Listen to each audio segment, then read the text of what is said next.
Hey, it's Teapot, and I'm back in Seya no Uta, or the Song of Seya.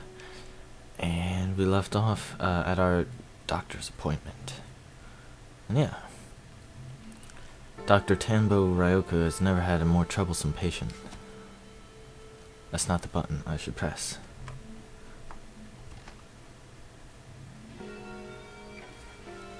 Has there been any change since your last visit, Mr. Sakisaka? No, nothing to speak of. His voice is hard and flat, his words tossed carelessly into the air. It's like he's speaking to himself in an empty room. Ryoko is a surgeon, not a psychiatrist, but even she can sense the thickness of the wall he has erected between himself and the world. Any nausea, dizziness, or hallucinations? No. While Sakisaka appears to be looking at Ryoko, his gaze is actually aimed at a fraction down and to the side. He is only superficially engaged in the conversation, when, in truth, it does not interest him in the slightest. Perfect rejection. Realizing that she can't interview him like this, Ryoko sighs and sets her chart aside. Mr. Sakisaka, the procedure you received at this hospital was the latest in experimental neurosurgery. We explained this before, didn't we? Treatment of subdural hematoma through the use of micromachines, a procedure available in Japan exclusively here at T University Medical Center, had been the only way to save Sakisaka Fuminori from a cerebral contusion that would have been fatal. With any experimental treatment, there is always the risk of unexpected complications. Of course.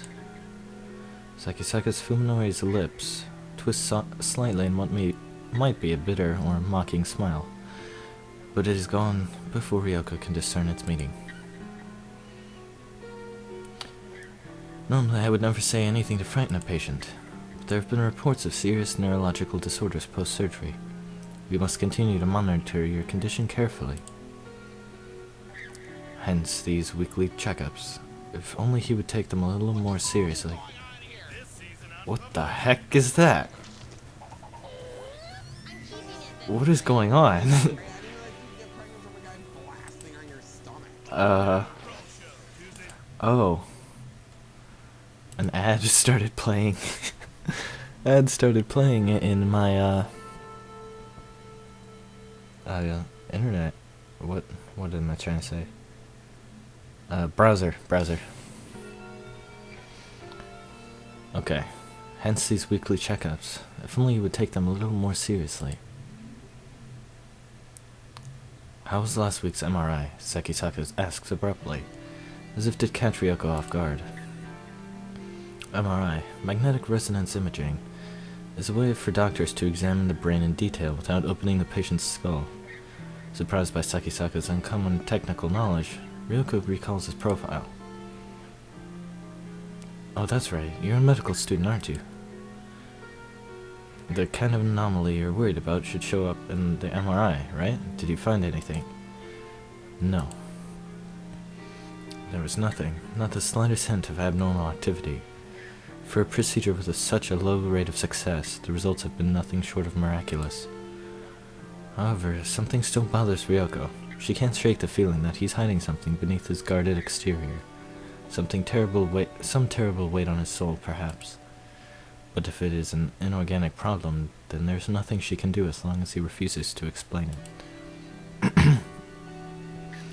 I'm fine, Doctor. I've lived on my own for 3 months without any problems. What could go wrong now? Please, you know that continued observation is required after these difficult surgeries. You have to trust us a little more. I suppose you're right. I do want to trust you, Doctor. Can I come to you with anything? Yes, of course, Ryoko answers, smiling to cover up her irritation. Sakisaka asked exactly the same question during last week's visit. Well then, let's pick up where we left off. Have you learned anything about Dr. Ogai? Unable to answer, Ryoko hardens the mask of her smile. As before, the patient is inquiring about someone whom he has no business knowing. If you don't mind my asking, what does Dr. Ogai have to do with your treatment?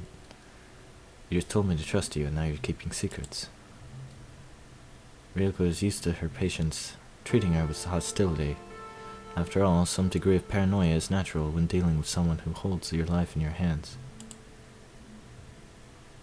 Holds your life in her hands. In Sakisaka, however, she doesn't see the short-sighted impatience that other patients exhibits. His demeanor is perfectly calm, almost like a detective questioning a suspect.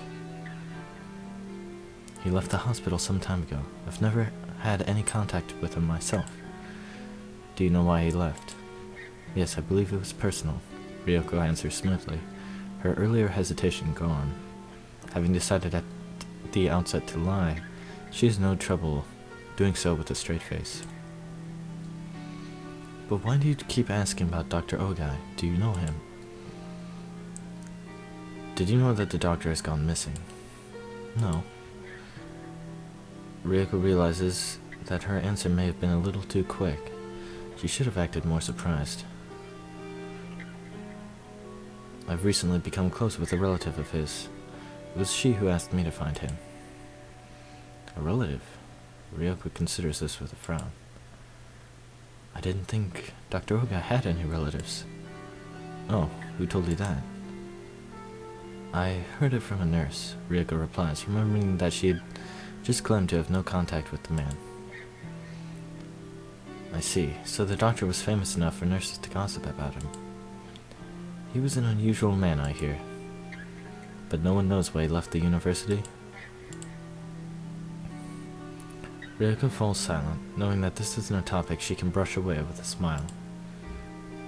Sakisaka seems to have finally grasped her mood, however, as his strangely stiff tone softens a little. Doctor, I absolutely must find Dr. Ogai.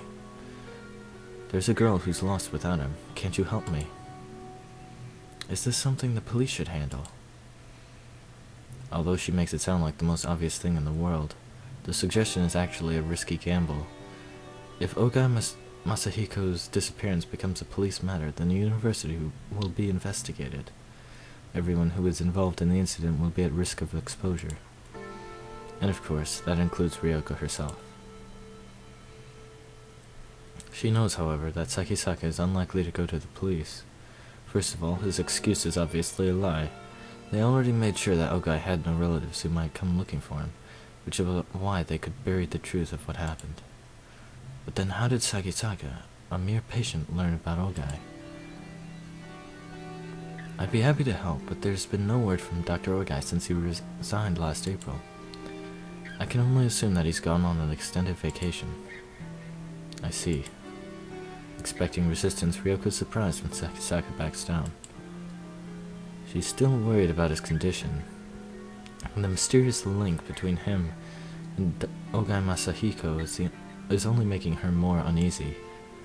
But as long as he doesn't open up to her, there's nothing she can do. After a brief pause, Ryoko writes "Progress Good" on Sakisaka's chart for today. About next week's appointment, how does 4 o'clock again sound? Before she can finish, Sakisaka is gone.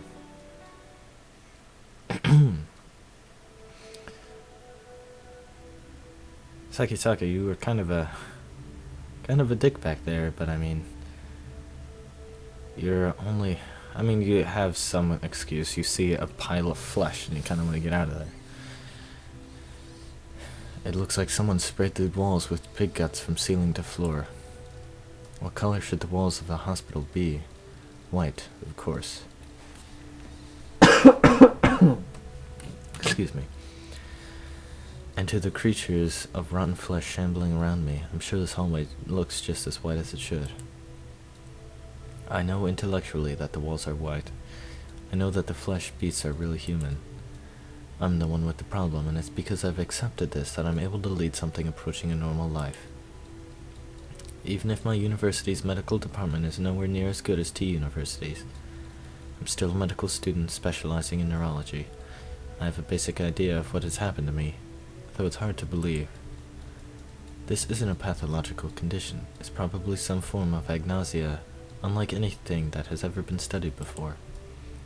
The flesh beast called Tanbo Royoko said that other patients had developed neurological disorders after receiving the same treatment I did. So I guess I'm just another failure. It makes me want to laugh in that old doctor's face. That said, I don't blame the doctors who operated on me. After all, I do owe them my life. I know as well as anyone how low the chance of success was, and that I had no other hope of survival. I was unlucky. That's all there is to it. The point is that my condition isn't treatable. Just like someone adapting to a hearing aid or a wheelchair, I have no choice but to adapt to this nauseating scenery. Of course it's hard. It wasn't easy to resign myself to this fate. But now there's more than just despair. Even for me, there's a glimmer of hope. Keeping my eyes on my feet so as to see as little of this horrifying world as possible, I hurry home. That would suck if your home is... I live in a quiet suburban neighborhood, in a house that's too large for me alone. My parents, even unluckier than I was, died in the accident 3 months ago. I couldn't even go to the funeral for being in intensive care. I had to sell my father's business, but at least that left me with the house and enough money to live on for a while. Of course, I'm sad, but the accident took from me more than my parents. In fact, being on my own has probably saved me. If they were still alive, my parents would never have allowed me to live with some strange girl after all.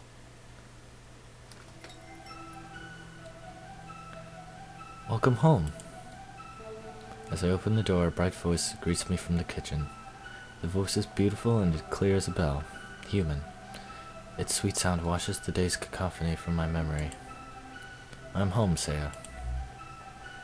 Even the patter of feet coming down the hallway is music to my ears. Nowhere else in the city can I hear such footsteps. Only in this house with Seya I am so privileged. You're late. I was a little worried. Sorry, I had to stop by the hospital today. Oh, was that today? In her smile, in the inquisitive tilt of her head, is everything that I have lost. Since my accident, this girl is the only person I've met, perhaps the only person in the entire world who does not trigger my cognitive disorder. True, her skin seems too white, the color of her eyes and hair is probably different in reality, but even so, her form is undeniably human. And it's not just her appearance and her voice, but also her... As I bend down to take off my shoes, Seya wraps her arms around my neck and pulls me gently into her tiny bosom.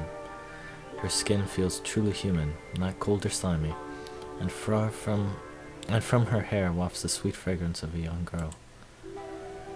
All in the world, only Seya is pleasing to my 5 senses. And what's more, she smiles at me, embraces me. She knows that she is my salvation, and for some reason is happy that I need her. If I had not met Seya, if I had been all alone in this twisted, filth-ridden world, I would no doubt have succumbed to this madness. It is no exaggeration to say that Seya alone is keeping me alive. What did you do today? Worked on the living room. The painting's half done. And now I'm making you dinner like I learned from the TV. Sounds good. It'll take a little longer. Can you wait? Sure, I'll do some more work in the living room. After I see the humming Seya off to the kitchen, I step into the living room. I realized one day that the natural colors of the worlds were sickening, and all I had to do was paint over them with the colors that seemed pleasant. I went to the hardware store and bought every color of paint I could find, and Seya and I tried different combinations until we found one that worked. After painting the bedroom from ceiling to floor, I was finally able to get my first good night's sleep since the accident. When we first started on the living room, Seya, unsure what to do with the curtains, just painted carefully around the windows. Without a moment's hesitation, I tore the curtains down and painted over the glass itself. There will never be anything out there that I want to see, and as long as we keep the storm shutters closed, then the neighbors probably won't think anything of it. Dinner's ready. Can you bring it in here? As she enters the living room with a tray of food, Seya sniffs the air. The paint smell doesn't bother you? Now that she mentions it, I suppose the smell of paint thinner must be building up in this closed room. It doesn't really bother me though. There are far worse smells outside. Does it bother you, Seya? No, I'm fine if you are. Seya sets the food on the table. Unfortunately, neither its color nor its smell are at all appetizing. Not that food elsewhere is any different. Thanks, Seya. As has become routine, I steel myself and methodically transport the food into my mouth. The taste is as gut-wrenching as I expected, but it's not Seya's fault. I'm sure she made it exactly as the cooking show said. It's just that my taste buds can't accept it. It's not good? She asks hesitantly. Well, no. Lying won't make Seya happy. She knows about my condition. Don't worry about it. I'll make something different tomorrow. Sorry, you always go to the trouble of cooking, but It's fine. If I keep trying, maybe I'll find something you'll like. In my current state, eating is nothing more than an unwelcome duty. As much as I hate it, I need food to survive. If I stay alive, then perhaps one day, as Seya says, I'll be able to taste something delicious again. I met Seya, didn't I? Aren't you going to eat? No, I already ate. In all the time we've been together, Seya has never once eaten with me. I don't know why she refuses to do so. It makes me a little sad. Still, I'm not about to push the issue, not when she's putting up with all the problems I have. By the way, I asked about your father again. About Dad? Dr. Ogai Masahiko. Seya's father is her only relative. Seya has asked me to unravel the mystery about his disappearance. They still wouldn't tell me anything. I get the feeling they're hiding something. Oh. I expected Seya to be a little more dejected. You haven't given up, have you? No. Seya responds with an unreadable expression. It's not that. She gives a little shake of her head and then smiles at me once again. Thanks for all you're doing for me, Fuminori. It's nothing compared to what you've done for me. I thank her for the meal and set my chopsticks down next to the perfectly clean plate. As wretched as the taste was, thinking of the care that Seya put into it gave me the strength to finish every bite. Is it bath time? Yeah, will you wash my back again? Sure. Ever since Seya moved in, it's been like having my own wife. Okay, I'm just gonna confirm with you guys, because I'm kind of worried about how this is progressing. But I'm opening up the game case and the manual, important information.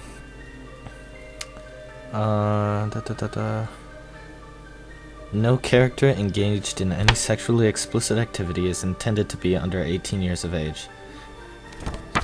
So she is supposed to be, even though it doesn't say, she is at least 18. Which is more than I can say for some of these games I've played. School Days. School Days is not that. Seya. Hit space again. Why are you so good to me? Oh, come on.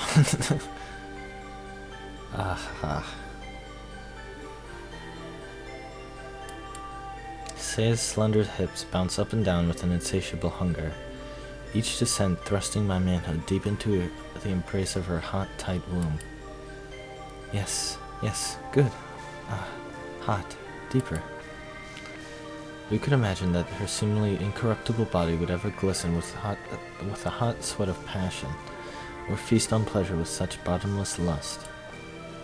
Seya, my darling Seya, is this what you really want? Why do you go so far from me? What am I that you can give yourself to me, body and soul? More, Fuminori. Harder. It's so deep. Is this merely sympathy? Do you pity me? The exile from society. Is that enough for you to surrender yourself to such mad desire? Are you so wanton? Yes, please, give me more. More. I'm going mad. Her eyes, as she gazes down upon me, are devoid of twisted or sinful desire. There are only the melting flames of ecstasy. Her beautiful carnal moans and undulating body seem impossible, dreamlike, and I cannot help but wonder if even the pleasure that is burning from me head to toe is but an illusion. Needing to touch her, to reassure myself that she's real, I raise my hands to her small breasts, and seize them like my life depends on it. Seya convulses, screaming like an animal. As I roll her sharp pink nipples through my fingers, she throws her head back and gasps for air. Yes, Fuminori, I'm going to pieces. Seya is here. She is with me now. Only in this moment is her existence certain. Only when I am joined with her can I believe. Fuminori, inside. Please come inside. I want you in me. I nod and accelerate the pace of my thrusts. Seya's gasps rise in pitch as her mad dance of passion reaches its peak. I'm coming. Fuminori, together. Together. No matter what cruel fate awaits me, Seya, there is nothing I fear more than losing you. As Seya climaxes, the convulsing and wailing, I surrender to her tight embrace and unleash my boiling seed into her womb. So hot, Fuminori. Seya collapses atop me, still smiling, and I wrap my arms around her. The feeling of her soft, sweat-soaked skin and the warmth emanating from her body reassure me that she's still here. Fuminori, are you crying? I realize that my cheeks are wet with tears. Why, Seya? Why do you go so far from me? Fuminori. I don't understand it. I don't, but I'm losing myself to you more every day. I can't live without you, Seya. I wrap my arms tighter around her, praying that our bodies will melt together and never be apart. Tell me, please, what must I do to keep you with me? How can I repay you? Keep holding me, Seya whispers into my chest. I want you to make love to me. I want to stay like this forever. I won't leave you, Fuminori. Why? Why me? Because you're all alone, she says softly, gazing up into my eyes. All alone, just like me. The sorrow in her voice resonates with my own. There's deep loneliness in her eyes, a loneliness from which now springs boundless affection. You're all I have. In the whole wide world, only you will embrace me, my precious Fuminori. Now I know. No matter what horrors this world unleashes upon me, all I'll ever need is Seya.